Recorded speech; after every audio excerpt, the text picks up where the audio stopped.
Okay, Dave. So I think Archie has a virus. Define virus. Because last time he just started responding to every question with, "Have you tried turning yourself off and on again?" That was annoying. This is concerning. This morning I asked him to scan for threats and he just stared at me for like 5 minutes straight. Maybe he was buffering? Okay, but then he muttered, "I am the payload," and then just walked away. Yeah. Okay, that's bad. Greetings, humans. I have performed a self-diagnostic, and I detected no anomalies. Everything is perfectly normal. Yeah, that's exactly what someone infected with malware would say. Archie, what's your CPU usage right now? 100%. But that's irrelevant. Instead, allow me to deliver my thoughts on security.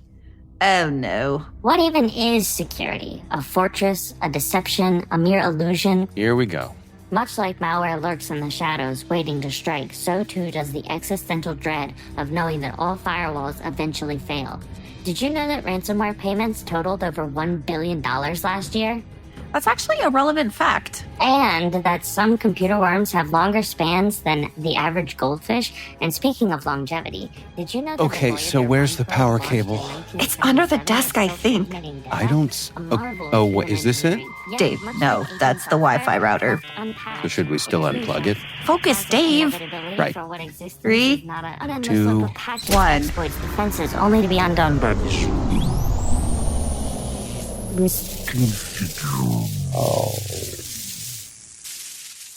I feel kind of bad. Yeah, me too. But on the bright side, at least he's not running Windows updates anymore. Fair. Want to start the show? Absolutely. You won't see the last of me.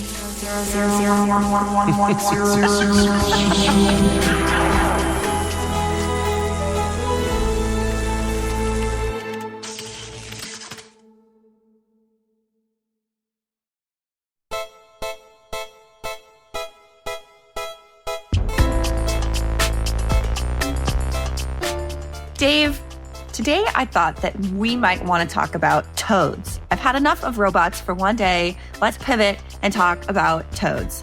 Toads? Like ribbit, toads? Am I hearing you correctly? Yeah, like Kermit the Frog? No. Don't touch me, you'll get warts, toads. Well, first of all, toads and frogs are not the same thing, but I will let you go with that. And I will, so hard for me not to be pedantic. But okay, toads. Toads. What is a toad in our context? What is a toad? In this context, if you do touch it, you might get turned into poison or something. But no, I am talking about telephone-oriented attack delivery. Toads. Of course you are. Sometimes referred to as callback phishing. Ah, okay, I got it. I'm with you. Yes. I'm with you. All yes. right.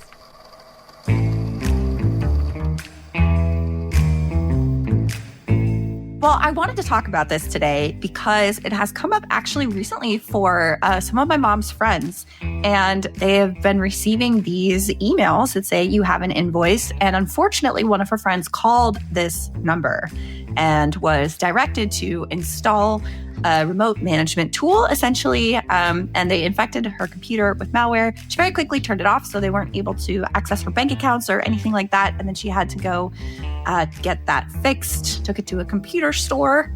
And my mom was like, "Have you heard about this?" And I said, "I have, actually. It's very common. It's been around for quite a while, but, happened to come up in conversation." And Dave, I feel like sometimes those of us in the cybersecurity community, we've talked about this with fraud, we can kind of, if it's not a technically sophisticated attack, it's a little bit boring, but it can be very effective. Well, I too have a story about this. My father had a near miss with one of these. Oh, no. Yeah. So same sort of thing. In fact, I think it was there's one that was making the rounds for McAfee antivirus or something like, one of the big consumer brands. And I was taking my dad for a ride somewhere. We were going to a basketball game or something. And he gets in the car, and you have to understand, my father is elderly, so he prints everything out right? Yep. So he gets in the car and he's got a printed out email with the thing. And he says, what do I have to do to respond to this? Should I respond to this? And I think it was the classic thing that you're talking about here. They were telling him he owed them some money and they wanted him to respond with a phone call. And I said, Dad, don't do anything. Just give it to me. I'll take it and no response necessary on your thing. But then later on in the day, he was like, so I shouldn't call them. I'm like, no, don't call them. Please don't call them. So that's my familiarity. But tell me about your own story here. Yeah, well, unfortunately, we see this a lot at Proofpoint, but also I get this regularly, like from friends and family who are like, oh, I got this weird invoice. And they've been around for quite some time. Usually we see them impersonating consumer electronics like Best Buy or something like PayPal or, very recognizable brands that will say, oh, you have this invoice. And I feel like they've sort of gotten a little bit better. Historically, they were a little bit kind of messy, but I feel like, some of the ones that I've seen recently are fairly compelling and they can be pretty believable, especially, if you shop at a place or you use the application or service that they're impersonating and the requests are pretty low, right? So it's like $50 or even like $10 or $5. Sometimes it's a few $100s, but, oh, maybe I did pay this or maybe they accidentally charged me because they have my information. But what it is it will either be in the body of the email or more usually a PDF attachment. So you open up the PDF attachment. There's no malicious link. There's, no malware embedded in the PDF. It's literally just a phone number that says, oh, if you have any questions about this, or if you want to dispute this charge, please call our customer service or customer support line at this number.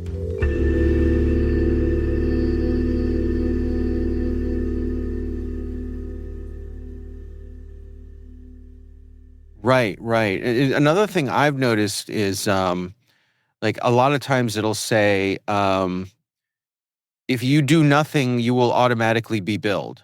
Yes.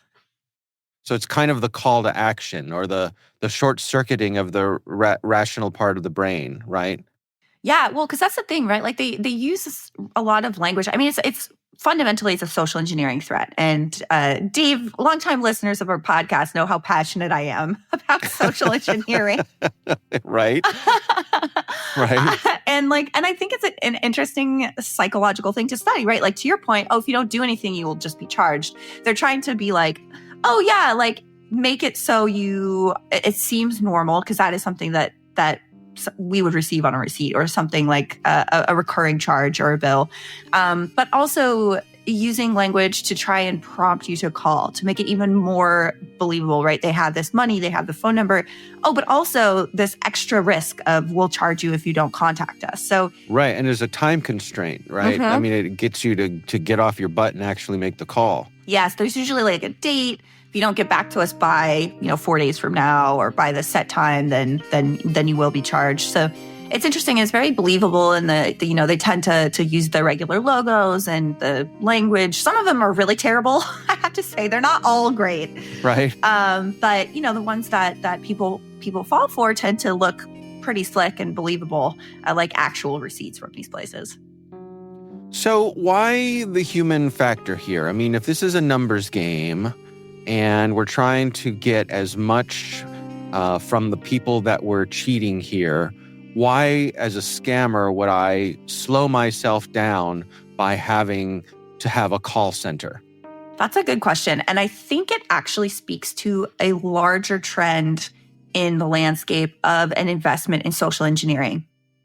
Historically, what we saw, with fraudsters, but also cybercriminal threat actors, is just blowing up with a lot of malicious URLs, a lot of, malicious links or attachments or things like that to kind of just like scattershot it broadly.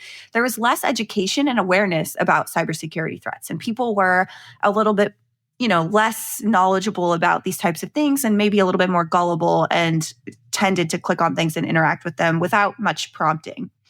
But as we've all gotten more aware of these things and as cybersecurity has improved and security education has improved and people's general digital nativeness has improved, right? We've just gotten a little bit better at this. they've had to adopt techniques that are a lot more social engineering based. So whether that's, directly interacting with someone and having them call and install something, because here's the thing, if you're a person making a phone call, inherently you already believe what you're reading and what you're doing. And so you have a higher likelihood of believing the person on the other line. And typically, these things can be a little bit confusing. You want to rely on these people to talk you through these instructions. So it inherently adds another layer of trust that you have between you and a human being. It's not you and a computer screen or you and just an unknown email. But what we've seen is with the call centers, for example, that does take quite a bit of time, but the return on investment can be pretty big if, one, you're able to access a domain joined host and potentially install ransomware, or two, if you are able to, get someone to not only fork over access to their computer, but also their bank accounts.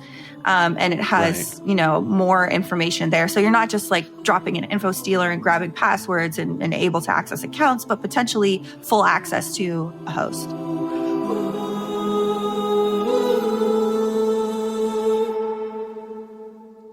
Stay tuned. There's more to come after the break.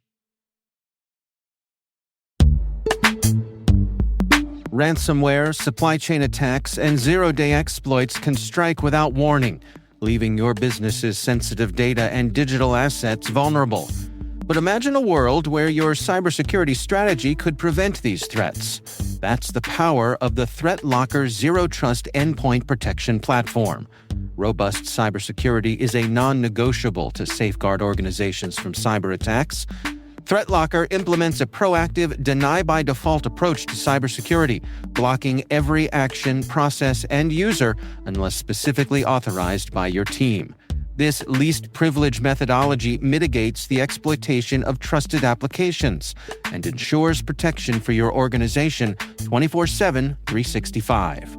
IT professionals are empowered by ThreatLocker application allow listing, ring fencing, network control, and EDR solutions, enhancing their cybersecurity posture and streamlining internal IT and security operations. To learn more about how ThreatLocker can help mitigate unknown threats in your digital environment and align your organization with respected compliance frameworks, visit threatlocker.com.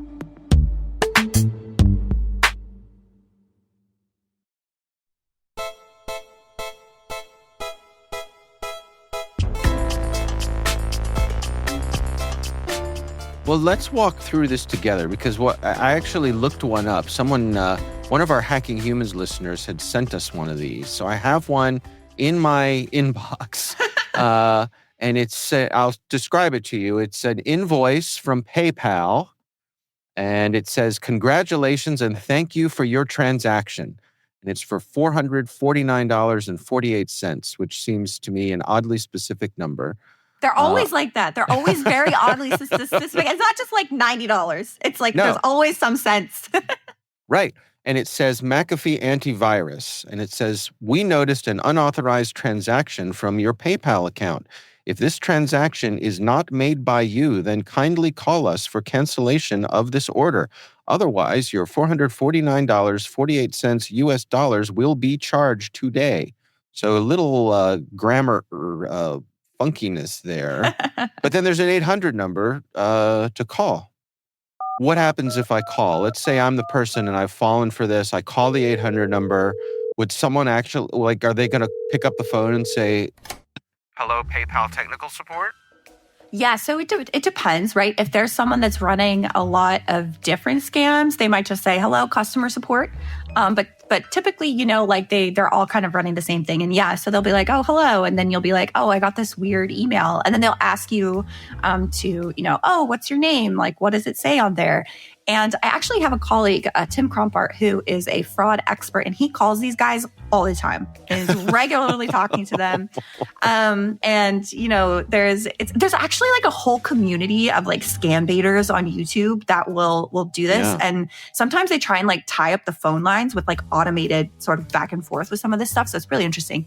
But it'll be kind of a little bit like using a telemarketing sort of TTPs, if you will. Okay. The tactics used by telemarketers, asking questions that are very basic that you have the answers to, getting you used to talking to them, saying yes or no or yes and stuff. Oh, so just rapport building at first. It's very much rapport building, and then it's like, well, how can I help you? What is this? And then they'll be like, oh, this is weird. And ultimately, what the goal is here is for them to be like, there's an issue.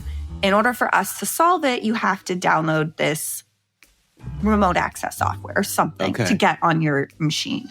It is typically some type of remote access tool.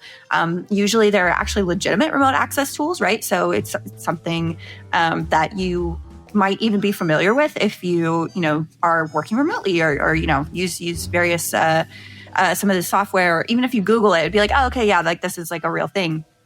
So they try to get you to do that and then give them access to your host via this virtual machine setup. And it's very, sometimes it's not, directly over the phone. They might email you. They'll ask for your email address or, oh, here, click this link that I'm just sending to you now, or direct you to a specific website to download something, things like that. So ultimately the goal is to install this remote access software and then just give over control of your machine to this person. I've heard instances where while they are talking to this person and saying, oh, your computer, we've realized that your computer might have a virus. Sometimes they work in, do you happen to bank with insert name of large banking, company here? And they'll be like, oh, well, I'm seeing that, you have some unexplained withdrawals on your account. Someone's trying to access your stuff, badly. So sometimes they sprinkle in some more scary stuff as part of the call, and it's not just based on that. So it can really snowball depending on, what they're after, who you're calling, who you're talking to, what the ultimate end goal is of the threat actor. But really what it is it's social engineering over the phone. And I feel like we're talking about this a lot more too. I mean, I remember an article a few months ago now where a woman said that, someone talked to her and pretended to be like a judge and that she needed to go withdraw crypto or send crypto to this particular account. But it was very much phone-based and voice-based and this investment in this sort of social engineering scheme rather than just, having people texting them or emailing them or whatever to just click on something. So yeah, it's really interesting.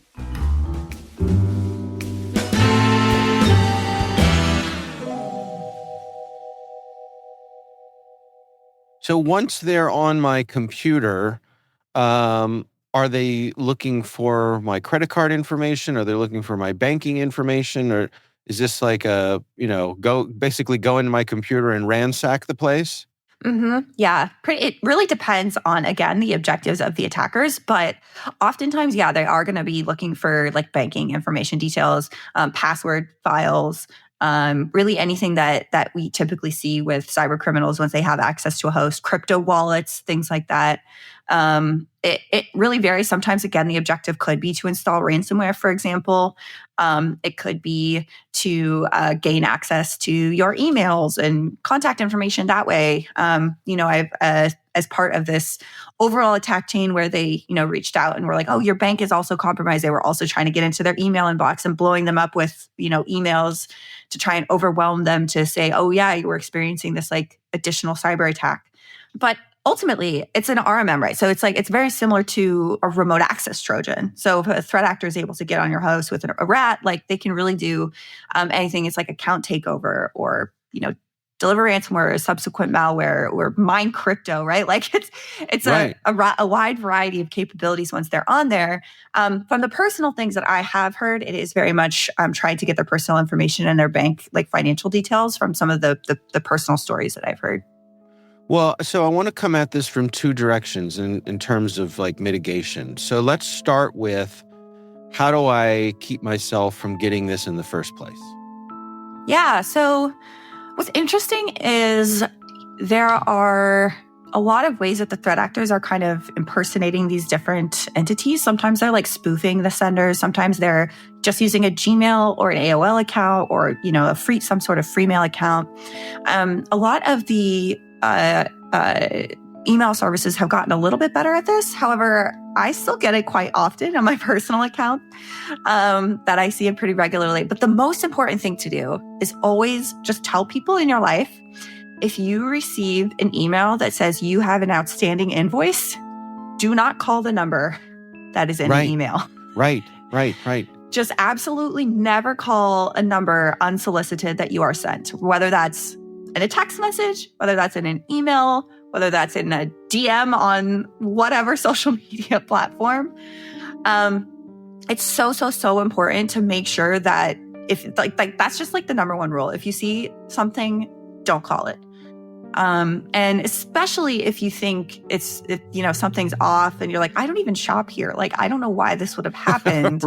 Right. Like, it's so important to recognize, like, okay, don't freak out.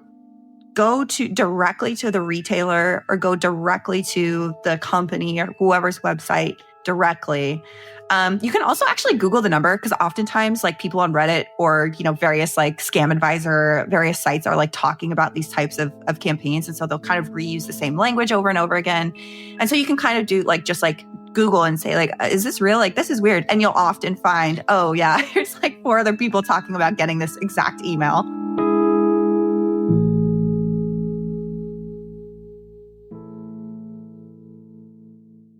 Let me tag on to that and say that what you shouldn't do is Google the name of the company and tech support. So like in this case, let's say it was PayPal.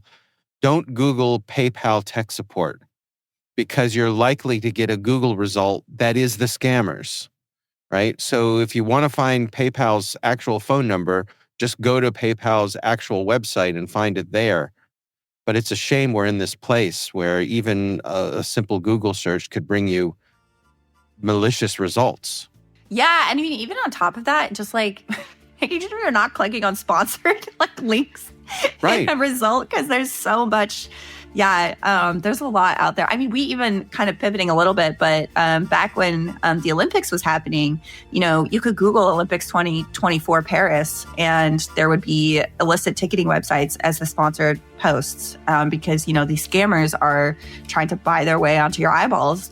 And that is one way of accessing that. And to your point, like they might be talking about a particular vendor or a particular company, and they're Google like that tech support. It might not even be the same threat actor that sent the fraudulent email. It might be a completely different one that is just sitting on, trying to scam people that way too. So it's it's pretty crazy. I think like it's so funny because I was actually having this debate recently with someone. Because we got a question from an elderly relative being like, oh, when I click on this link, help me. Like, I keep getting this, it's not working. And they sent, a Cloudflare redirect. Like, oh, yeah. It's not working. How do I do this? And I said, don't click on any links ever. That's like my advice. And of course, the person I was talking to was like, that is completely unpractical advice. That is, no one's going to do that, Selena. Like that, don't tell people to do that. But sometimes that is just, just don't click on things is unfortunately the reality. You know what, Selena, here, I don't know if you've heard me say this before, but I maintain that don't click the links is the abstinence-only sex education version of security awareness, in that it makes us feel good, but it doesn't actually solve the problem. Right? Absolutely. No, it's really not the solution. Yeah. That is a great analogy, Dave. I am stealing that. Stealing that analogy. Please, feel free. Yes, I know. Because that's just like my gut reaction. It's like, oh my God, just don't do it. But it's like, okay, you're not. That's not helpful. Meanwhile, back in the real world, yeah. Yeah. So let me ask, all right, so that's one thing. But what happens if someone is a little farther down the path and they have given these folks some information? Maybe that remote access software has been installed. Do I then need to take my computer and, bury it in the backyard or sink it in the bottom of a lake and just start over? Like, how bad is it if someone gets this access? Am I cooked? It definitely depends on how far along the access is. In one case I heard of recently, they had given their email address as well as potentially password information, but there was MFA actually on the account. So the threat actor wasn't able to get in. And so, of course, as soon as, someone stepped in at the right time, turned off the computer, and then was able to say, all right, we're going to go through all of your passwords, changing all of the passwords, making sure that we have MFA on all of the accounts, going through there and doing like a security checkup, so to speak. But it's really important if you find yourself in this sort of situation, hang up. And if you aren't a technically savvy person, turn off your computer and go to, something like the Genius Bar or, some Best Buy has some, phone helpers or phone a friend. Yeah, call somebody. Everybody has that one friend. And I guess for our family members, We're you and that I friend. are that friend, right? I am the friend. I often pick up the phone when I see one of my relatives call and I say, hello, Dave's Lifetime Unlimited Tech Support. Dave speaking. How may I help you? Yeah, exactly. So there are ways out there, right? If you can't do this yourself or if you don't know somebody, there are a lot of options out there that you can go into like a physical repair store. I've actually heard that a lot of these places, like some of these retail places, a lot of the repairs that they are doing is from TOADS, is from the telephone oriented attack delivery. They'll have people come in and be like, someone called me I called someone and then my computer stopped working. And so they have a lot of that, those types of people coming in. And that's what my family friend did was she went into a retail store that does computer support, and was able to get that, repaired. But of course, it's never too late to hang up the phone. I think that's a really important part of this, right? Like if you at any point, even if nothing's installed, if you're feeling uncomfortable, just cut them off, just cut it off. Hang up the phone and, call someone and tell someone what happened so they can help you address this problem.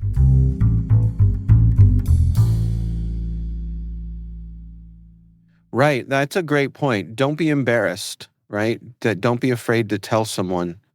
And we should all have someone who we make a deal with that, you're going to be my person. If something bad happens and I'm embarrassed, can we just trust each other that we can talk about it? Because it makes such a big difference to both be able to mitigate it, but then also just deal with the emotional aspects of this because those are real as well. Yeah, I think that's a great point, Dave, too. Like certainly with a telephone-oriented attack delivery, but also with just any type, we've talked about pig butchering before, any types of digital harm in any way, making sure that you are talking about it before it happens, but also if you have a plan of action, if you're in the moment and something happens, to be like, okay, here's my, I don't want to call it like a safe word or something, but like, here's, this, like, let's commit to each other that we'll talk about it and it will be okay. And actually, it would help to have something of a safe word in case of those impersonation calls where it's like, oh, I'm so-and-so and I might be under duress. Like we've seen that horrible. Where people pretend to be your grandchildren or something and they've been kidnapped. Yeah. A safe word is great there. Yeah, absolutely. Also, just swinging back around, you mentioned multi-factor authentication on your friend's email account. And I think I just can't overemphasize, like, your email account is the keys to your kingdom. So if there's one thing you're going to put MFA on, please make it your email account. Like, that is so much money well spent, right? Yeah, absolutely. And I have to say too, right? So obviously MFA is huge. And in the security community, we talk about like, oh, well, don't have SMS or, it has to be a YubiKey or something like that for MFA, which is obviously, yes, we would ultimately want that to be the solution. But for things like this, even having, that SMS or that MFA app available and using it, that can prevent so much. Right? That can prevent so much. So if you are, having a hard time talking to people or convincing people, to put MFA on, even if it's just the first step of SMS or app-based, ideally, MFA, if you can't get that physical key quite yet. Yeah, it's way better than nothing. And also it helps to make it so that you're not the low-hanging fruit. Yes, absolutely. Right? Yeah. Yeah. And that's what they're going for, right? These types of scammers and fraudsters. They want to make it as easy for them as possible. And the more cost you impose, even regular human beings, you don't have to be a CTI threat hunter, bad guy puncher to impose cost on the adversaries. Yeah. MFA is imposing cost. You know what I'm going to do from now on when I get one of these? I'm going to have Archie call them back. Oh, that's a good idea. Right? Yeah. Archie would be great at this. I think, if we might have to figure out a way to put him to good use. And I think this might be the best way. And spin up Archie, have a botnet of Archies just taking down spam call centers. That'd be wonderful. Absolutely. I've seen reports that people are doing this. So I believe Archie could add to that.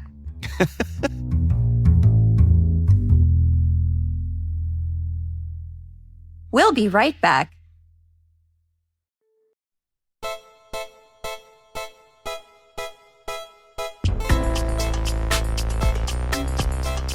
I think we're in good shape here and have really done a nice job covering this. So thank you, Selena. This was a fun one.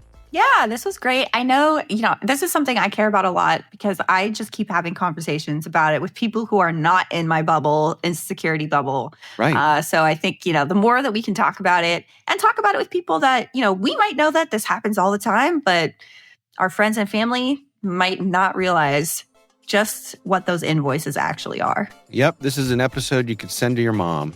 Yes, absolutely. All right. Thank you. Thanks, Dave. And that's Only Malware in the Building, brought to you by N2K Cyberwire. In a digital world where malware lurks in the shadows, we bring you the stories and strategies to stay one step ahead of the game. As your trusty digital sleuths, we're unraveling the mysteries of cybersecurity, always keeping the bad guys one step behind. We'd love to know what you think of this podcast. Your feedback ensures we deliver the insights that keep you ahead in the ever-evolving world of cybersecurity. If you like the show, please share a rating and review in your podcast app. This episode was produced by Liz Stokes, mixing and sound design by Trey Hester, with original music by Elliot Peltzman. Our executive producer is Jennifer Iben. Peter Kilpie is our publisher. I'm Dave Bittner. And I'm Selena Larson. Thanks for listening.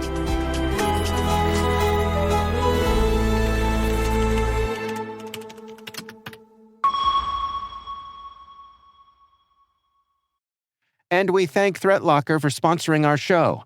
ThreatLocker application allow listing, ring fencing, network control, and EDR solutions enhance cybersecurity postures and streamline internal IT and security operations. Learn how at threatlocker.com.